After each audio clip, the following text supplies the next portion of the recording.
Hey guys, welcome back to Wise Words with Maddie and Nina. This is episode 3, and we're here with my dad. Introduce yourself. Hi guys, I'm Maddie's dad. Oh yeah, I'm Maddie's dad. What do you do for a living? I'm a doctor. What kind of doctor? I do ear, nose, and throat, also facial plastic and reconstructive surgery. Hmm. Today we're gonna talk to you about your time in the military, your time as a doctor, and some other questions that we have for you. Okay, so you grew up with a big family, right? How many siblings do you have? 7 brothers and sisters, 5 boys and 3 girls in the family. Wow. Do they all do similar jobs to you, or is it kind of spread out? Some. So we have 3 doctors. I have to think. A chiropractor, a lawyer, a dentist, Very, very successful family. and a couple others. Um, Do various items. so obviously your parents have a lot of kids. They had to deal with a lot. Do you have any, was there any special piece of advice that they've given you that's stuck with you for a while? That is a good question. I think probably just work hard and perseverance as far as being successful in life, Yeah. because there was a lot of competition growing up with a lot of siblings, which I think was a good thing, and everybody wanted to outdo the other one. But it taught you, that's how the world works. Very competitive world, and you have to work hard, and if you want to kind of do what you want to achieve in life. Did you enjoy being one of 8 kids, and what was hard about it, and what did you like about it? Oh, I don't know anything different. So, but yes, it was great. There was a lot of chaos and fighting and stuff like that. But that was all part of the deal. Um, but holidays were fun. There was a lot of people, extended family and whatnot. So it was never a small group. I think it was great. You know, I don't know what it. I don't know if I'd ever want to be an only child. Yeah. Um. Well, moving on to your current, your family with me and my siblings and mom. Wait, you? Yeah, me. Oh, What? just So you're a father of obviously 3 high-level aspiring athletes. What does that mean for you, and what sacrifices do you have to make for your children? What does it mean for me? Well, it means everything, because uh, there's a lot of parents out there who maybe have different priorities or whatever, and that's fine. But my priorities are always my kids and what they want to do and what they enjoy doing, and for them to be successful in life. And even if it's not high level sports, uh, that's your job as a parent. So I wouldn't have it any other way.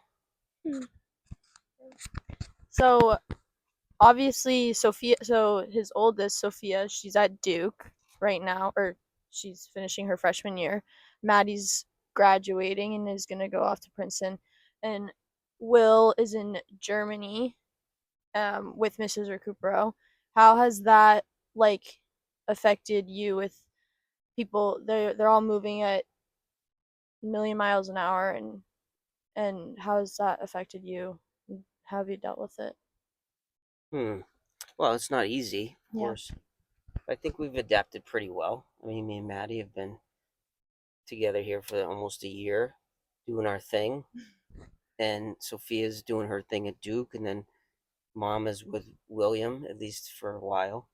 So I don't know. It's a life. In life. You need to make sacrifices to achieve things that you want to achieve, whatever it may be. So these are the sacrifices we chose, for better or for worse. And sometimes it doesn't work out the way you want it to. But without sacrifice, there's no. I don't think there's any real achievement. If you ask anybody who's quote unquote achieved success, whatever you want to dictate that as. There's usually some sacrifice involved.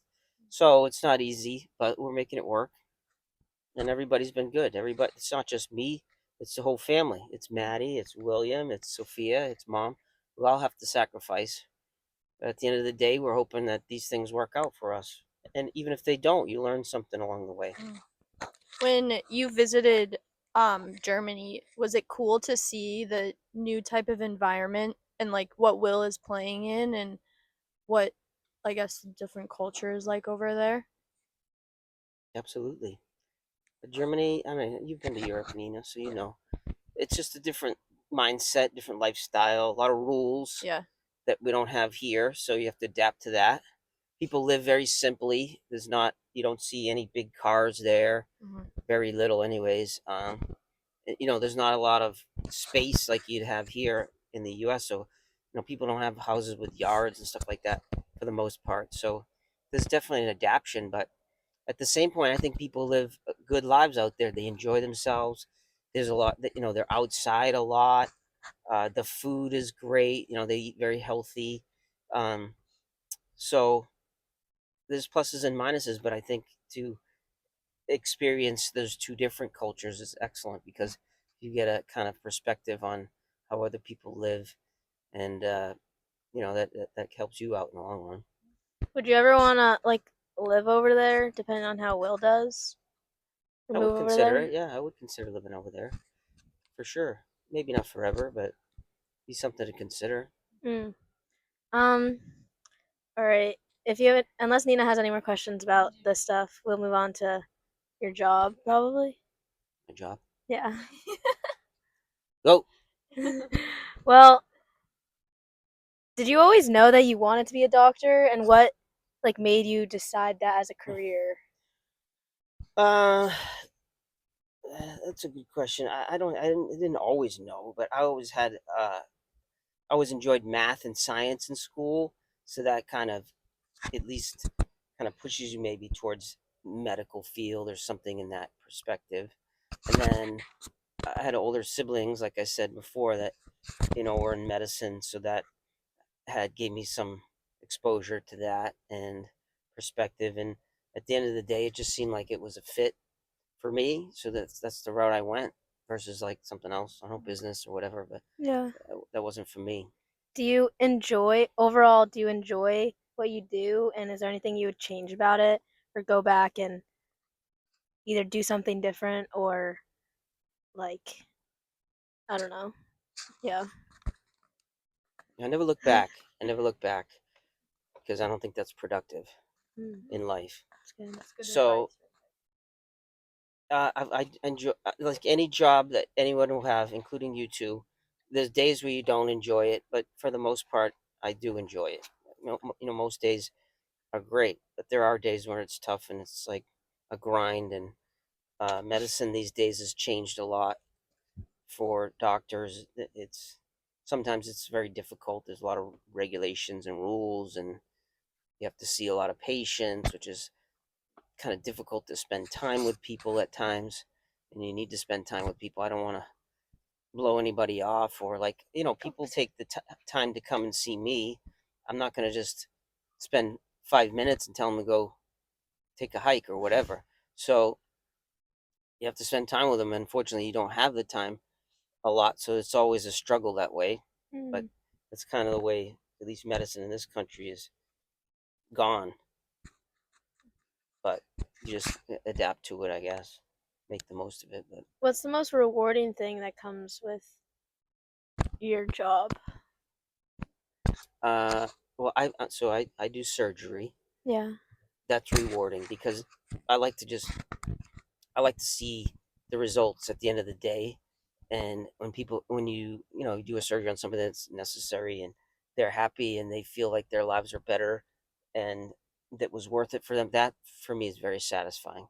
So that's the most satisfying part of my job most times is when people are happy that they trust you to do a good job for them, and they're investing their time and some cases money or both and their lives.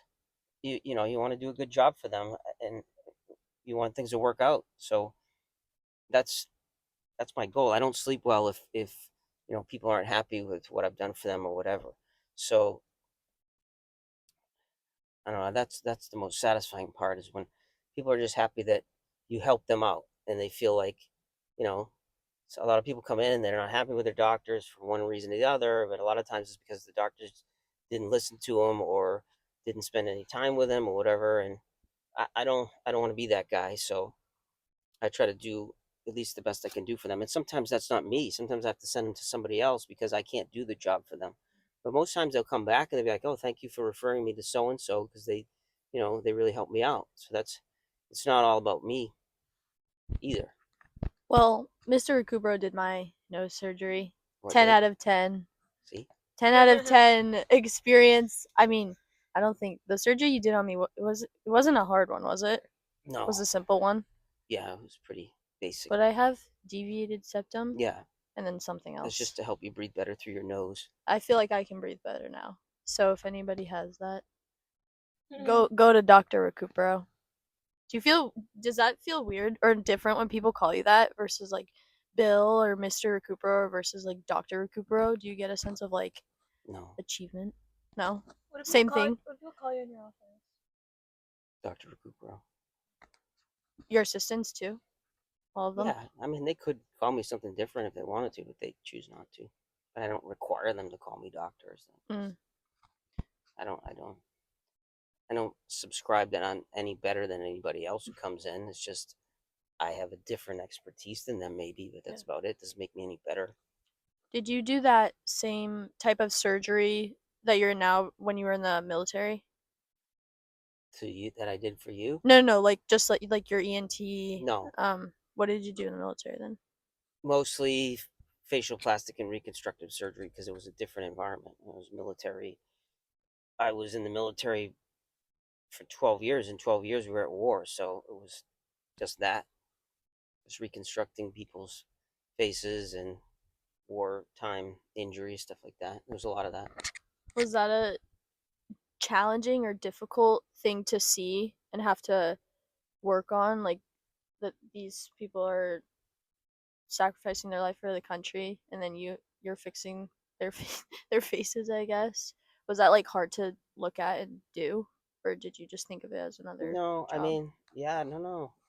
It's not easy because these are 18 to 25, usually, maybe 30-year-old guys. They're young.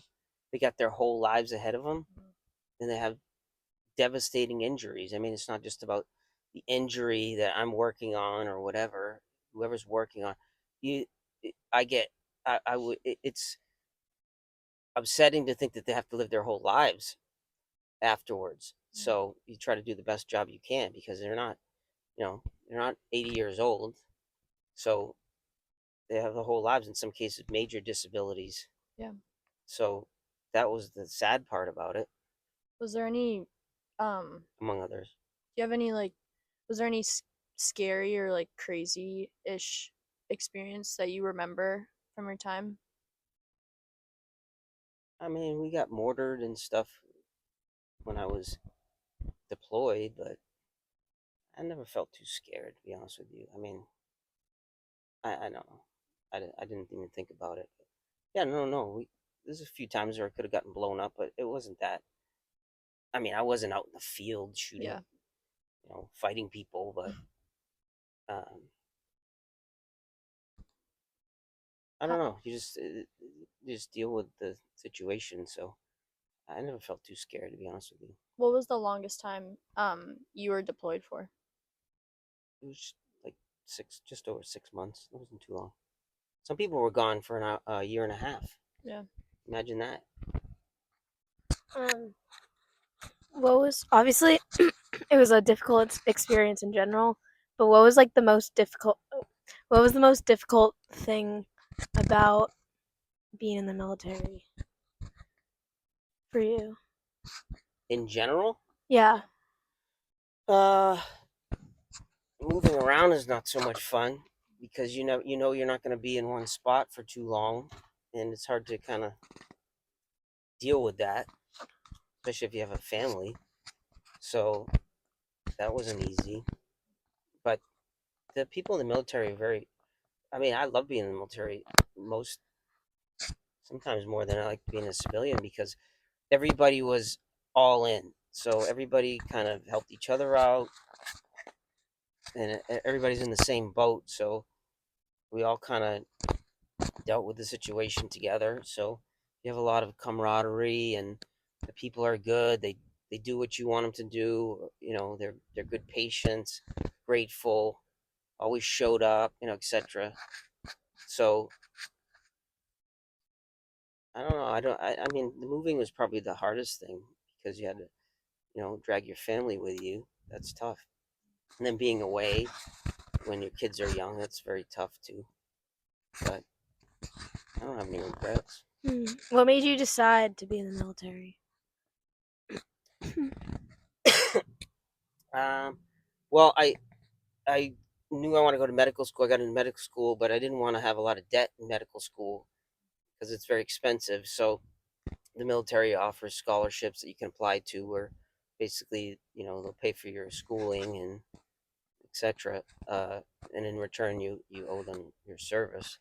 So it's really what it came down to. And then I thought about it, and I was like, yeah, I think I'll try this. I didn't have any ties to anything, so at the time I was just young and single, so it was easy decision.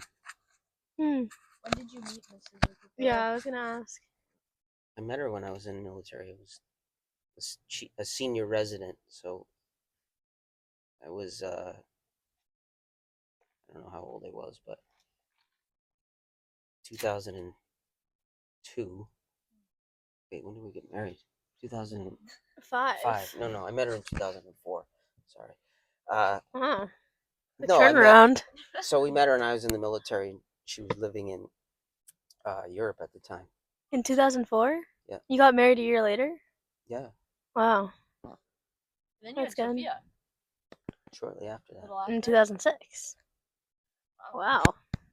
Quick timeline. And then me a year after that. And then Willie a couple of years after We didn't that. waste any time. No, that's good. Where were all the places that you lived? That you moved around? So we started in Washington, D.C. I was working at Walter Reed. Also at the Naval Medical Center in Bethesda, Maryland, which are very close to each other.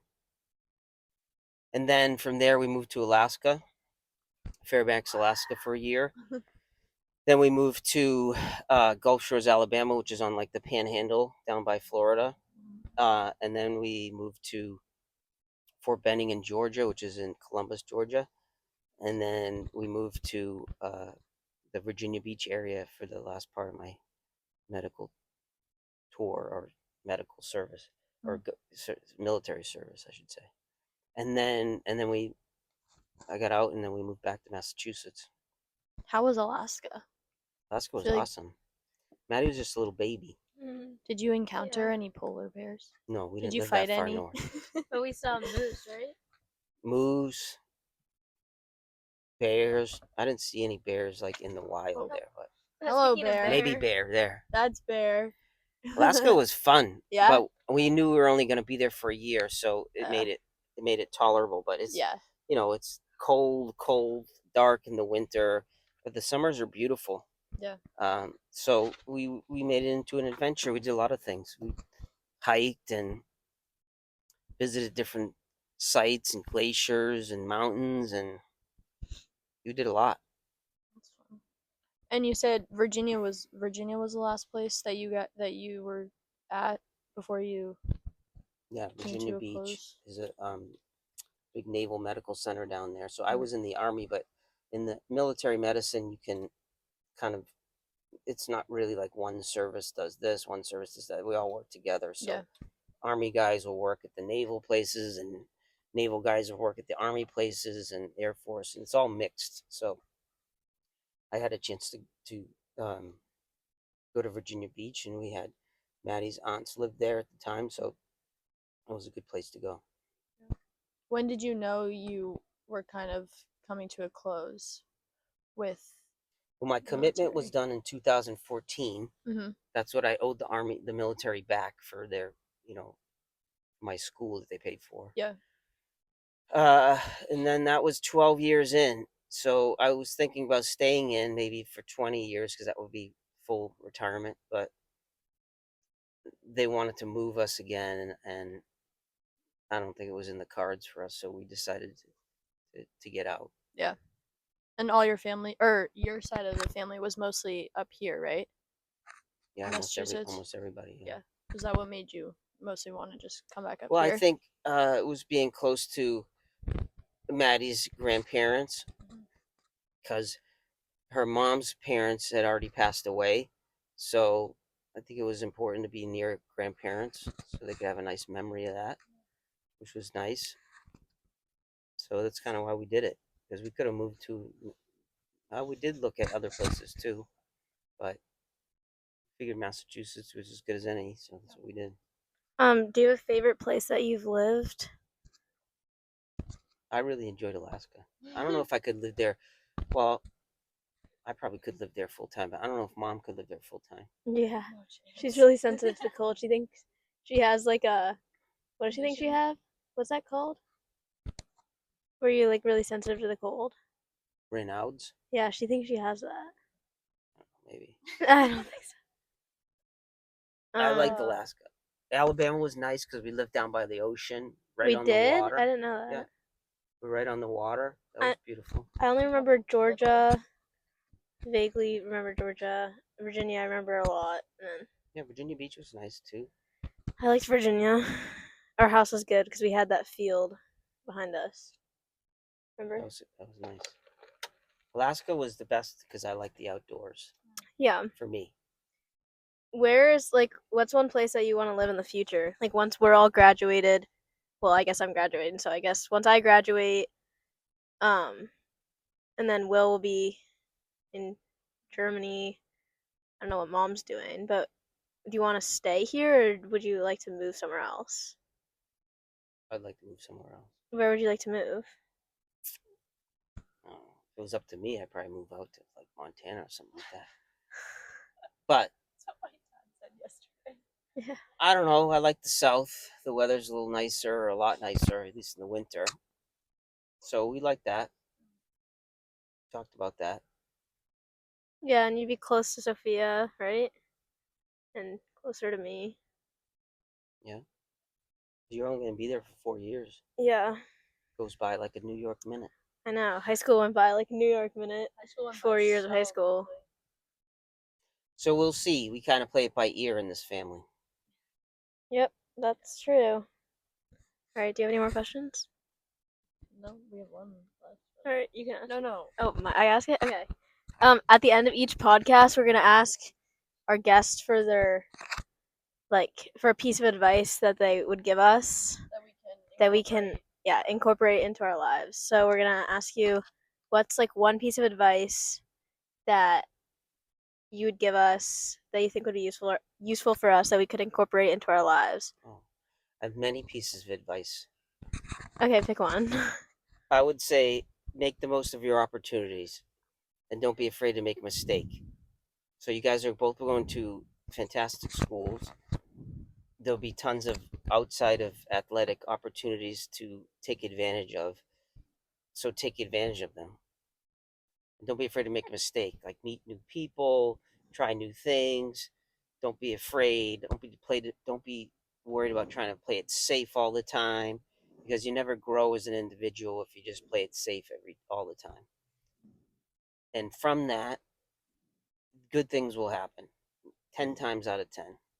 It may not be easy, but good things will always happen. Well, thank you. That's really good. Good piece of advice, Dad. Thank you for being a part of Was I the best podcaster Yeah, ever? you are. You're gonna be the best podcast. There'll be nobody else. That no one that compares to you. Thank you for being a part of our podcast. Oh, Thank you. We it was my appreciate pleasure. you. All right. Bye, guys.